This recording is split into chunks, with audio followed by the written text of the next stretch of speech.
Hello, welcome student. My channel Biology if you have it. Yes, today we will discuss about blood group and clotting of blood. इसके पहले के video में मैंने आपको बताया था structure of blood, composition of blood. Study of blood is known as hematology and counting of blood cell is known as hematocrit. Yes, student. Formation of RBC is known as erythropoiesis or hemopoiesis. WBC known as true cells because nucleus present in it. Okay, student. Today we will discuss about blood group. At the time of donation of blood, at the time of transfusion of blood, it is too necessary to match blood group of donor and recipient. हमने देखा होगा ये बड़े common words हैं. हम लोग movies पर भी देखते हैं. Movies are best means of communication. इसे लोग आपको कहते हैं मूवीज मत देखिए, लेकिन मैं कहती हूँ आप सब्जेक्टिव मूवीज जरूर देखिए. बहुत सारी चीजें हमें उससे पता चलती हैं. तो आप देखते हैं किसी का एक्सीडेंट हो गया या किसी को अगर ब्लड डोनेट करना है तो उस समय हम लोग क्या करते हैं? ब्लड डोनेशन के समय हम ब्लड ग्रुप का मैच करते हैं. क्यों? क्योंकि ब्लड ग्रुप के अंदर क्या होती है? Antibodies and antigens. तो ब्लड ग्रुप का मैच होना बहुत जरूरी होता है. तो आपको मालूम है ब्लड ग्रुप कितने टाइप के होते हैं? 4 टाइप के, A B and O. But हम ब्लड ग्रुप सिस्टम को क्या बोलते हैं? ABU system of blood group कहते हैं because of presence of antigen and antibodies. अब यहाँ पर आप देखिए जो ब्लड ग्रुप्स होते हैं उनको प्रेजेंट किसने किया था? Karl Landsteiner. कौन है साइंटिस्ट? Karl Landsteiner. और आप देखिए कल भी मैंने आपको बताया था क्या सभी के ब्लड ग्रुप का ब्लड का कलर एक ही होता है? आप कहेंगे नहीं. कुछ इंसेक्ट्स हैं उनका व्हाइट कलर का ब्लड है, मोलस्क का ब्लू कलर का ब्लड है, हमारा कैसा ब्लड है? रेड कलर का. और कुछ एनिमल्स में ब्लड का जो कलर होता है वो क्या होता है? ग्रीन होता है. उनमें अलग अलग टाइप के क्या पाए जाते हैं? जो पिगमेंट्स होते हैं वो प्रेजेंट होते हैं. डिफरेंट टाइप के pigments are present in their blood. Yes, now first we will discuss about different type of blood groups. So this is ABO blood group system presented by Carl Landsteiner. And what do you mean by positive and negative? Person in which positive RH present, they are known as RH positive, and person in which RH absent, they are known as RH negative. In India, near about approximate 93% person having RH positive blood group and only 7% of person having RH negative type of blood group. So students, look at the board only. देखिए, ध्यान दीजिए. Blood groups. How many types of blood group? 4 types of blood group: A, B, AB, and O.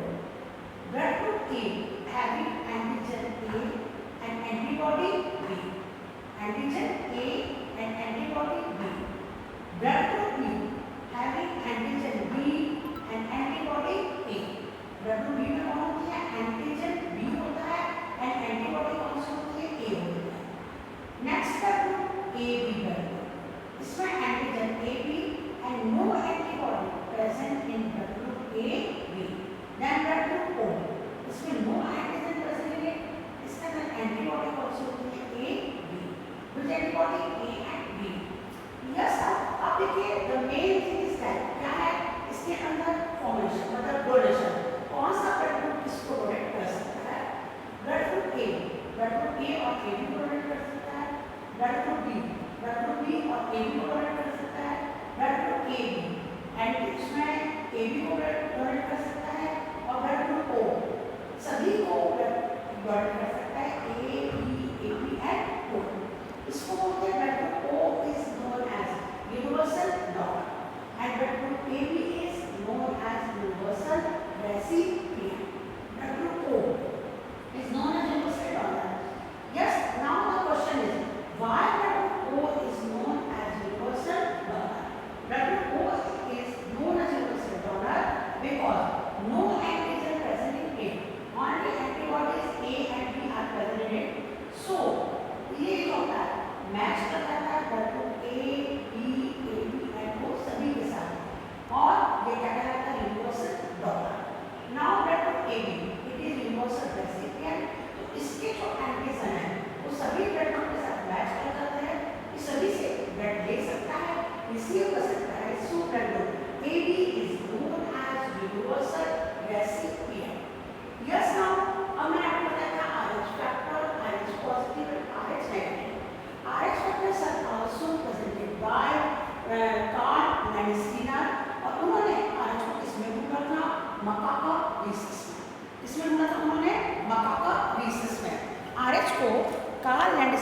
किस में ढूंढा था?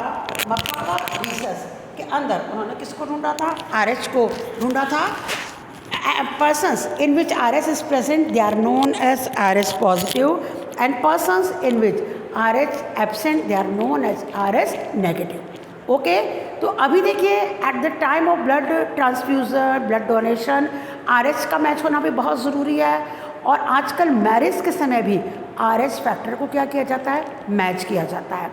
Negative और positive की अगर मैरिज होती है तो पहला जो बेबी है वो तो नॉर्मल हो जाता है because of isoimmunization, but जो सेकेंड बेबी होता है उसके अंदर जो RBCs होती है वो बर्स्ट होने लगती हैं, उनकी क्लम्पिंग होने लगती है, और ये जो डिजीज़ है ये कहलाती है एरिथ्रोब्लास्टोसिस फैटालिस।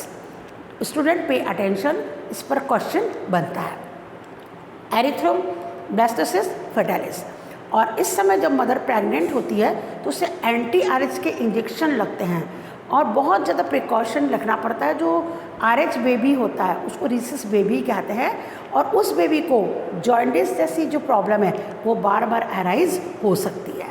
तो ओके स्टूडेंट, बहुत इंटरेस्टिंग टॉपिक है। कौन सा?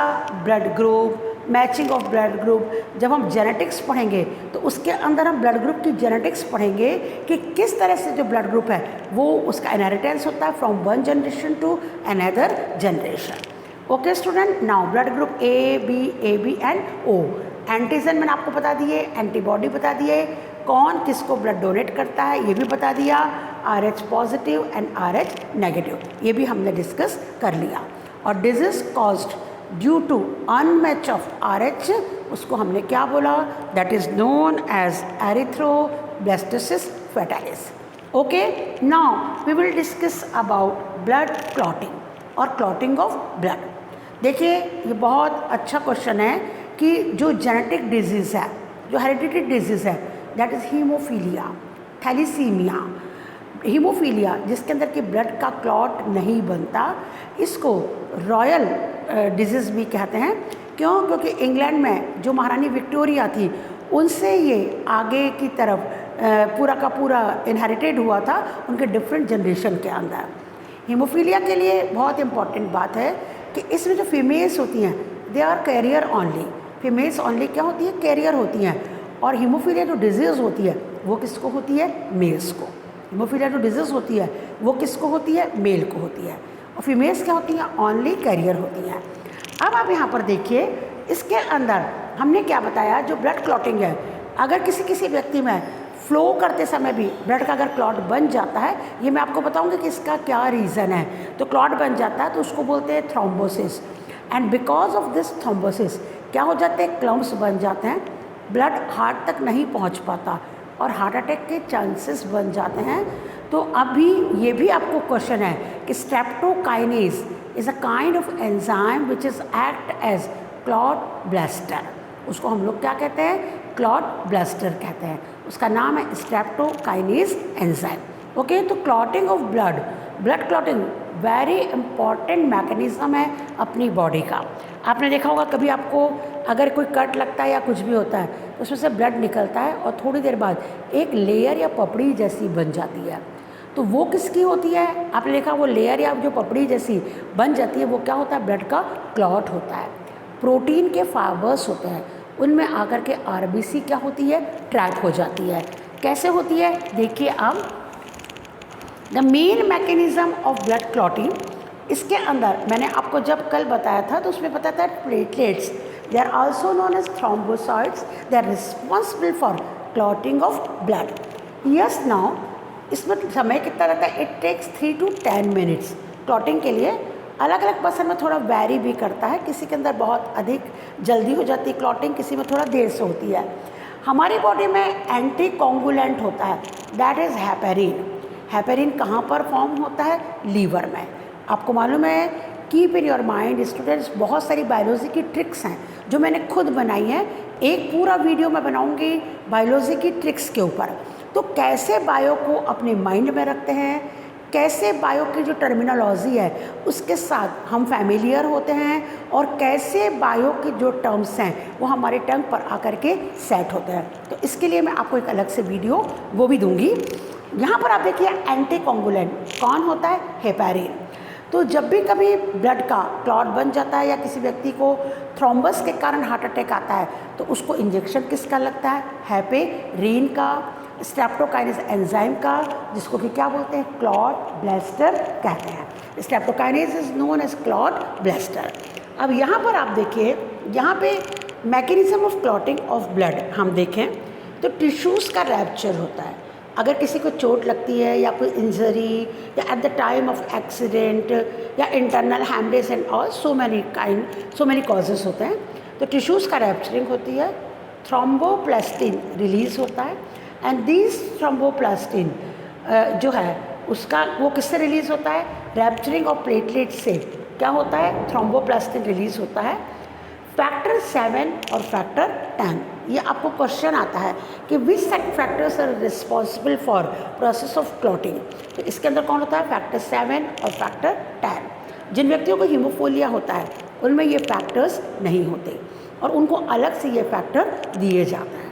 ये क्या? Eight the time of haemophilia इनको अलग से ये फैक्टर्स क्या किए जाते हैं? इंजेक्ट किए जाते हैं, डोनेट किए जाते हैं। अब उसके बाद आप देखिए थ्रोम्बोप्लास्टिन में क्या करता है? ये एक्टिवेशन ऑफ प्रोथ्रोम्बिन। मैंने आपको बताया था कि हमारी बॉडी में जो भी चीज़ इनएक्टिव फॉर्म में है दैट इज़ वो कैसी होती है? प्रो फॉर्म में।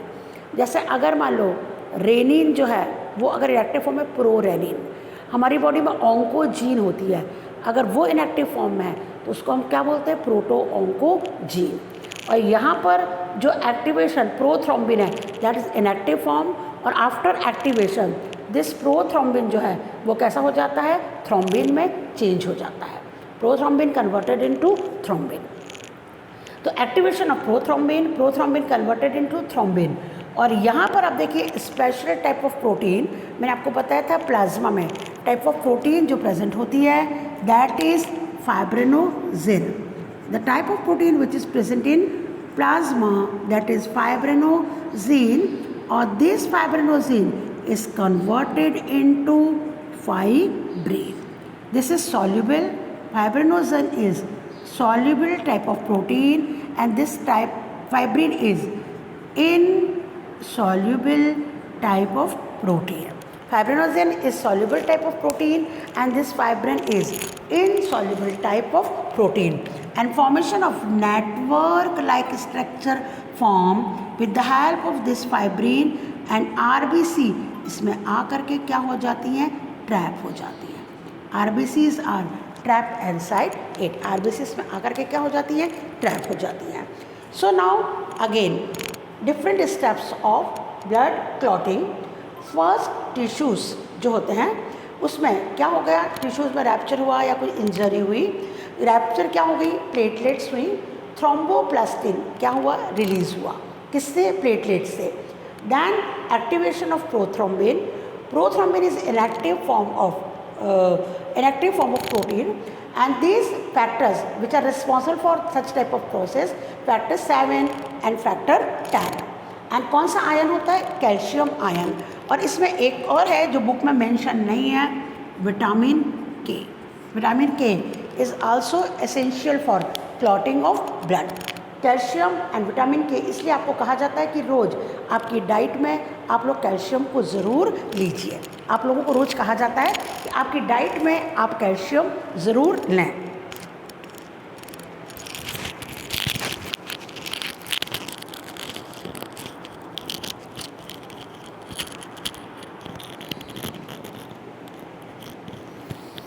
आपकी डाइट में आप कैल्शियम जरूर लें, आपको कहा जाता है।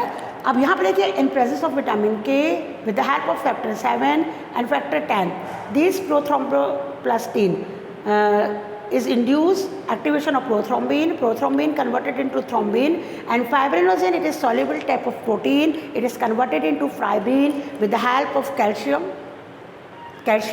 and vitamin K, and such type of clot is formed. Fibrinogen is soluble type of protein, it is converted into insoluble of protein, that is fibrin. तो आज आपके 2 क्वेश्चंस कंप्लीट हो गए स्टूडेंट्स। आप इसको पूरा कॉपीज़ में बनाइए, PDF मैंने पहले दे रखी है। और कोई भी जो क्वेरीज़ है, आपका संडे है, कल मैं आपको कुछ और पॉइंट्स बायो के ऊपर डिस्कस करूँगी। गेट रेडी और मेरे साथ आप जुड़े रहिए मेरे channel biology with Vibha madam में। Thank you so much.